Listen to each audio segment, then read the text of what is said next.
Last week, 3 British teenagers left their lives in East London to travel to Syria. It's thought they're joining the self-styled Islamic State group to possibly fight alongside it. It's not known whether the girls intend to return home, but if they do, they could be prosecuted under new international regulations. Did they understand this before they left their homes to join a foreign fighting force? Indeed, does anyone fully understand the extent of the new laws that aim to curb this sort of activity? A series of legislation has recently been passed to give states the power to prevent what is called terrorism-related travel.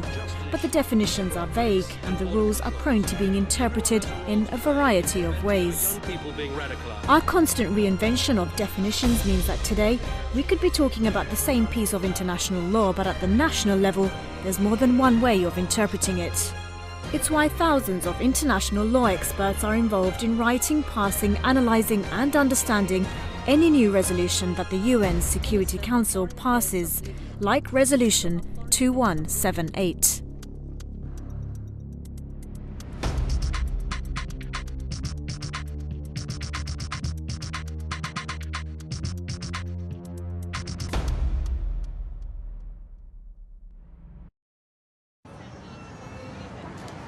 September 2014, the United Nations Security Council passes Resolution 2178.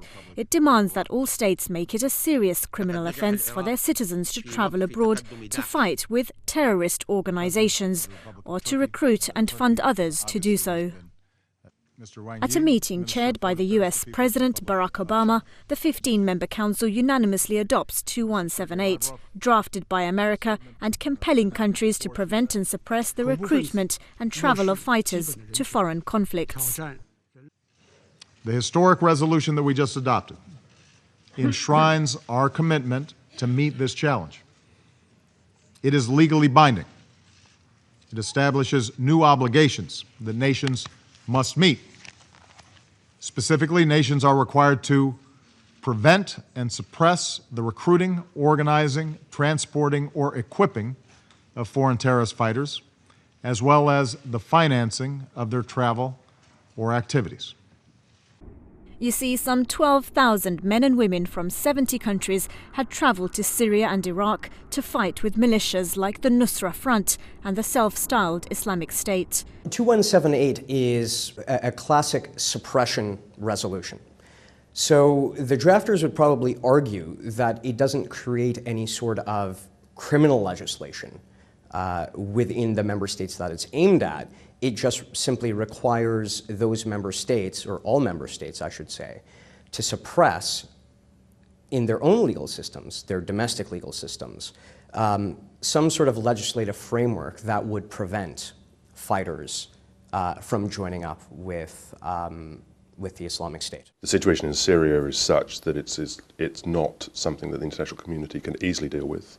And so preventing foreign fighters going in, joining the Islamic State, signing up to the Caliphate, I think, because of the way in which we've seen whole regions fall, it requires a much stronger approach by the international community.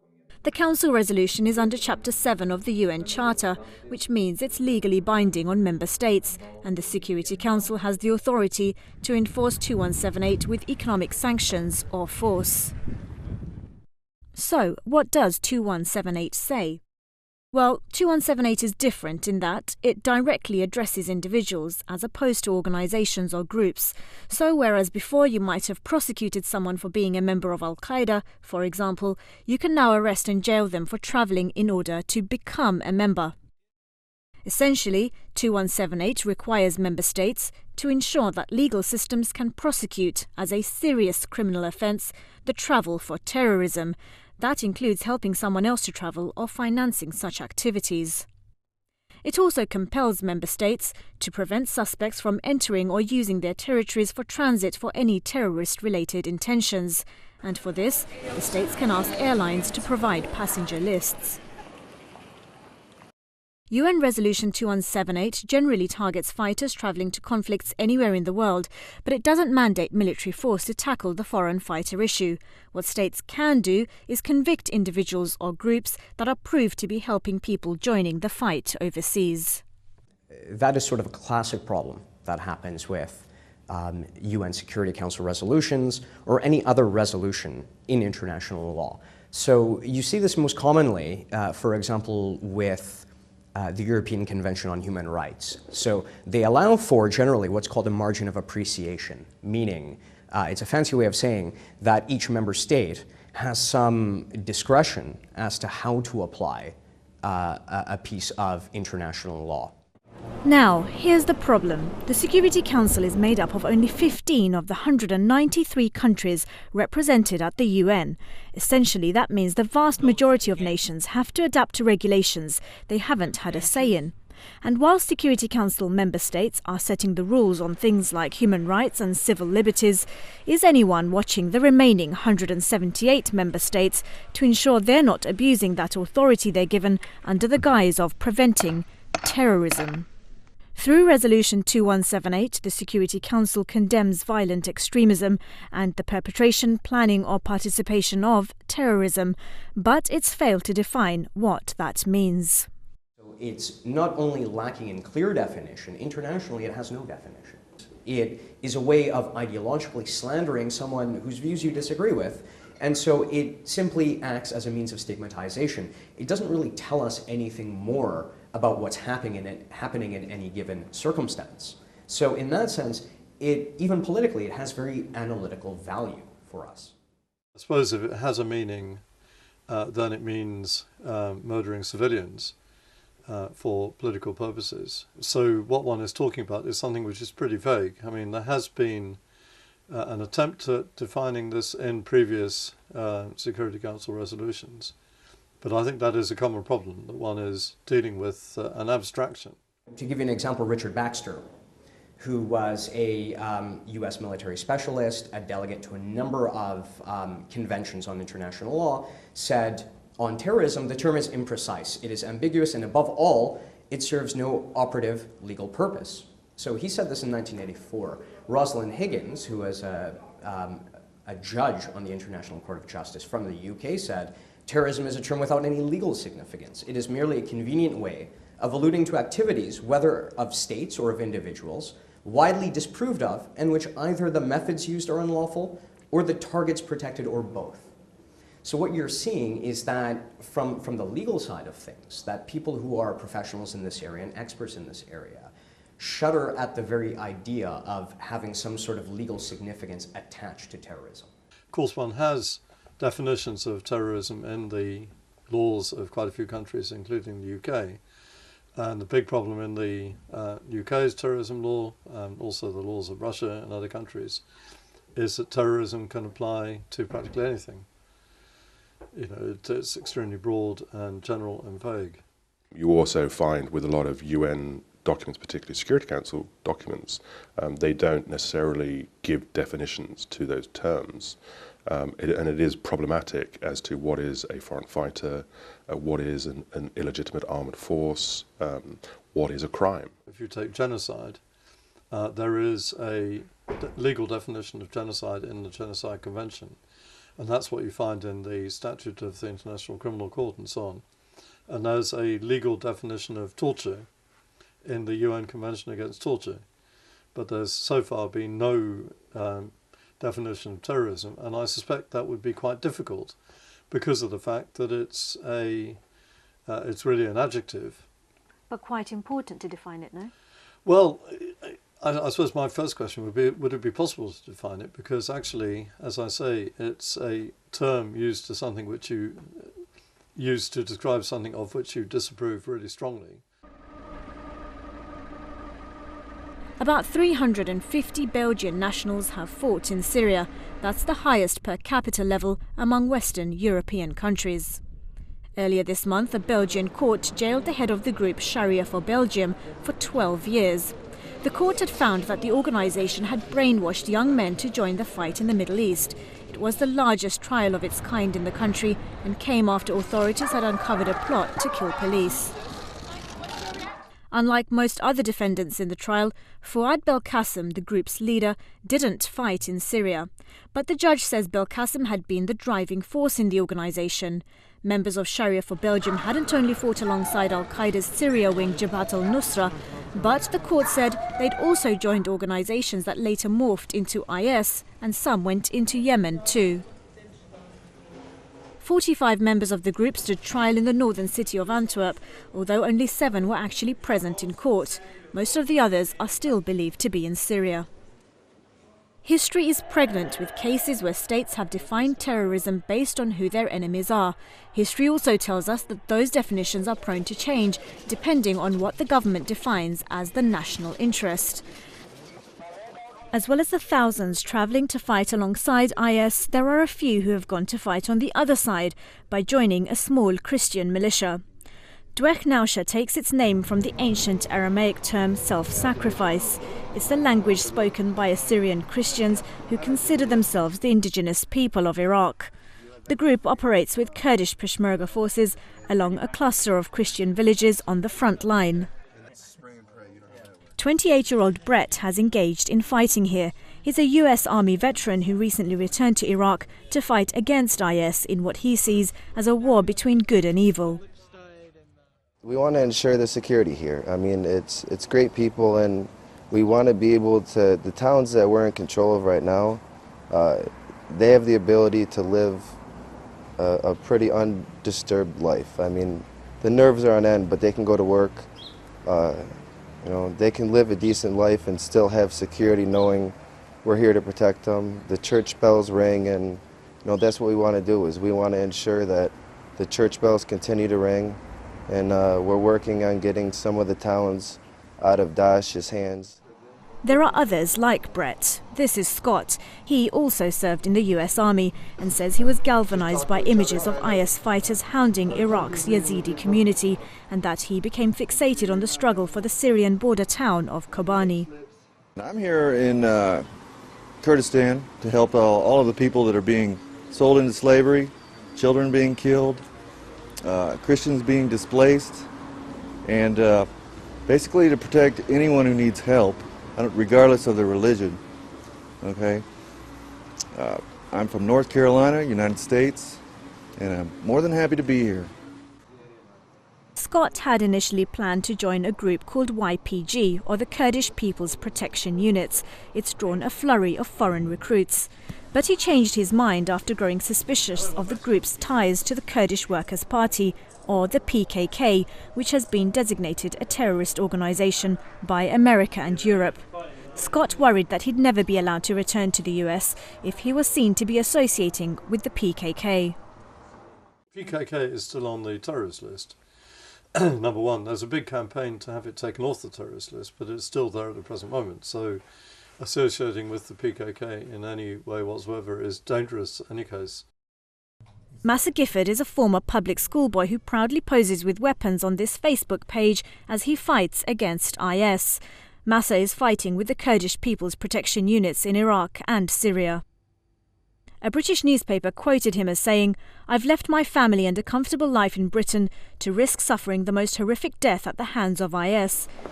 We asked the Home Office about Massa Gifford's case and him possibly being in breach of Resolution 2178, and we're told that this isn't a Home Office matter. We were instead directed to the Foreign Office. So we asked the Foreign Office and we're told this isn't a matter for the FCO, and they directed us back to the Home Office.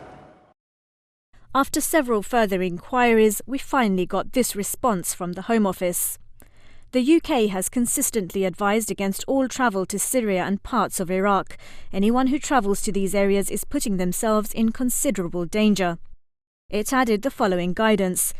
Anyone who engages in fighting abroad could potentially be prosecuted under the UK's criminal or terrorism laws. Whether an individual is arrested or prosecuted will always depend on the facts and circumstances of the case, and is an operational decision for the police and the Crown Prosecution Service. Depending on the ideological circumstances, depending on who the group or party is, it changes things. So as you mentioned, in this case it's the PKK. which, despite the fact that it's a proscribed terrorist organization, it's a situation of the enemy of my enemy is my friend. And so everybody, to a certain extent, suspends the application of the law where it's politically expedient. And of course, the PKK isn't the only circumstance of this. A notable circumstance where this happens is, of course, fighters joining up with the Israeli Defense Forces. And not only are they not subject to any sort of form of scrutiny, they're celebrated. There is legislation, particularly in the United Kingdom, that prohibits individuals from joining a foreign fighting force in any event, whether it's a designated group or not. So, for example, I can't go and join a foreign nation and join their army and start fighting in conflict. There's an old piece of legislation from the 1800s that still prescribes that, and that's one of the issues that was raised in Parliament here, certainly by George Galloway, in relation to the Israel-Palestinian conflict, in that British citizens are joining the IDF and could, in effect, face prosecution when they come here, irrespective of whether there's a determination on the status of the IDF. It doesn't matter that it's a legitimate armed force. It's still fighting for a foreign country. The phenomenon of joining conflicts abroad isn't new. Some 20 countries recruit foreigners to their armed forces. For example, Bangladesh and Pakistan recruit Palestinians who come to train in their military academies. Non-Israeli Jews are allowed to join the Israeli army through a series of programs, and any citizen of a European Union country is eligible to join the Belgian armed forces. And of course, troops from all over the world take part in military operations as part of the UN peacekeeping force. The French Foreign Legion was set up in 1831 as a military service wing of the French army. Although it was exclusively created for foreign nationals who wanted to join the French army, nearly a quarter of its recruits are French citizens. The rest are made up of men and women from 140 countries. Wounded soldiers can apply for French citizenship under a provision that translates to French by spilled blood. Faced with foreign intervention and a coup d'etat, the Spanish government set up the International Brigade during the 1930s Civil War. Foreign fighters joined the unit mainly through communist parties around the world. Travelling to Spain had to be done using clandestine routes, much like the way fighters arrive in Syria today. And although governments, including the British and French, didn't recognise the right to join the brigades, there were no convictions if any of them returned to those countries. More recently, the mountainous terrains of northern Afghanistan saw an influx of do-it-yourself soldiers who arrived in the thousands to fight against Soviet forces. Some trained and equipped by Western nations, the foreign fighters came from all over the world and included men who would go on to become some of the main players in other conflicts, like Osama bin Laden. Bin Laden is credited with financing and funneling a contingent of all Arab fighters with the assistance and support of the Saudi and Pakistani governments. Their efforts contributed to the 1989 withdrawal of Soviet forces from Afghanistan. While some of Afghanistan's Mujahideen returned home, many went on to fight on the side of the Bosniaks during the 1990s Bosnian War. They joined a number of other foreign fighters who had started off as humanitarian workers. Their numbers aren't known for sure, but it's thought they ranged between several hundred to 6,000. As with their Afghan counterparts, the Bosnian Mujahideen's primary aim was to fight for Islam, and many of them are still considered heroes in their respective home Muslim communities. A decade later, the same terrains of Afghanistan were to become a hotbed of foreign fighting activity, but this time not with the same approval from the fighters' home countries. UK army officers conducting the US-led war against the Taliban complained of a surreal mini-British civil war with a growing number of homegrown fighters. At the time, MI5 estimated that up to 4,000 British citizens had travelled to Pakistan and Afghanistan for military training. The parameters have shifted. The idea of foreign fighters, once considered heroes both at home and by their host countries, has become problematic, even for the states that used to cheer them. While we still have the French Foreign Legion and UN peacekeepers, the face of a foreign soldier these days is masked in black and associated more with beheadings and burning prisoners alive than with the selfless support and struggle of a Mujahideen fighter. And while international law seeks to universalize what is and isn't allowed, nation-states are nowhere closer to agreeing on definitions.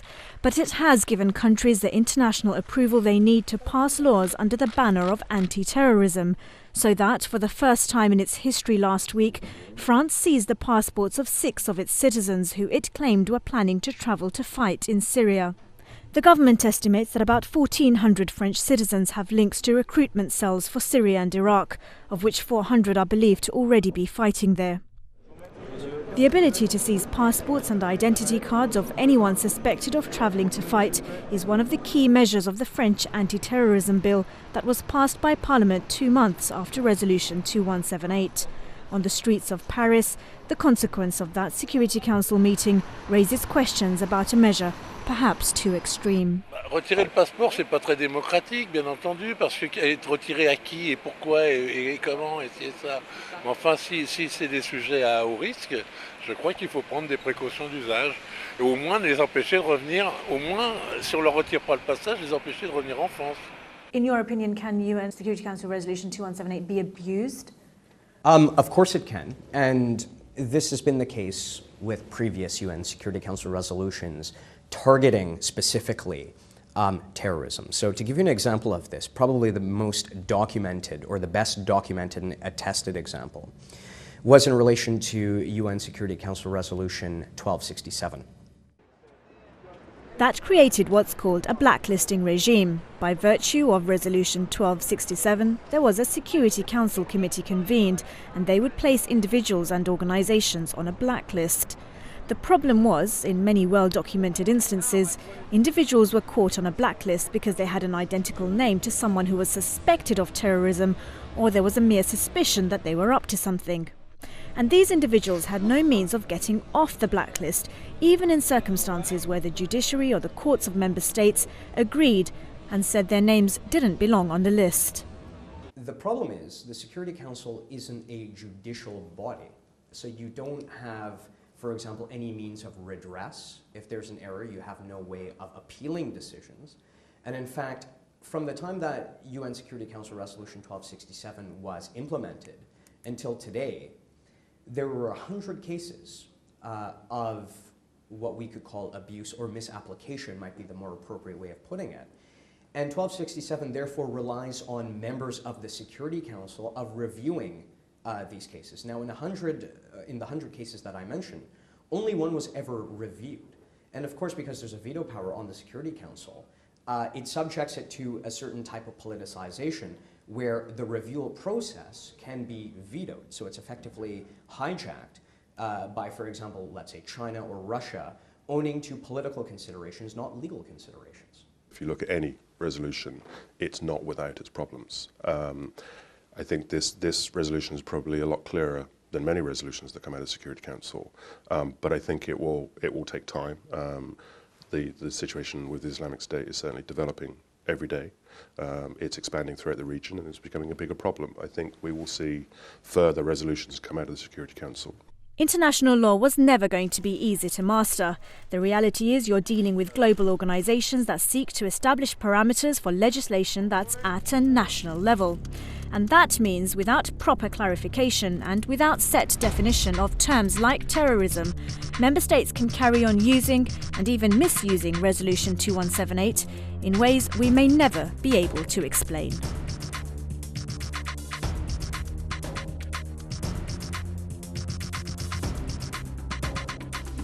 In the nearly 70 years of the United Nations, this is only the 6th time that the Security Council has met at a level like this. We convene such sessions to address the most urgent threats to peace and security. What brings us together today, what is new, is the unprecedented flow of fighters in recent years to and from conflict zones, including Afghanistan and the Horn of Africa, Yemen, Libya, and most recently, Syria and Iraq. Our intelligence agencies estimate that more than 15,000 foreign fighters from more than 80 nations have traveled to Syria in recent years.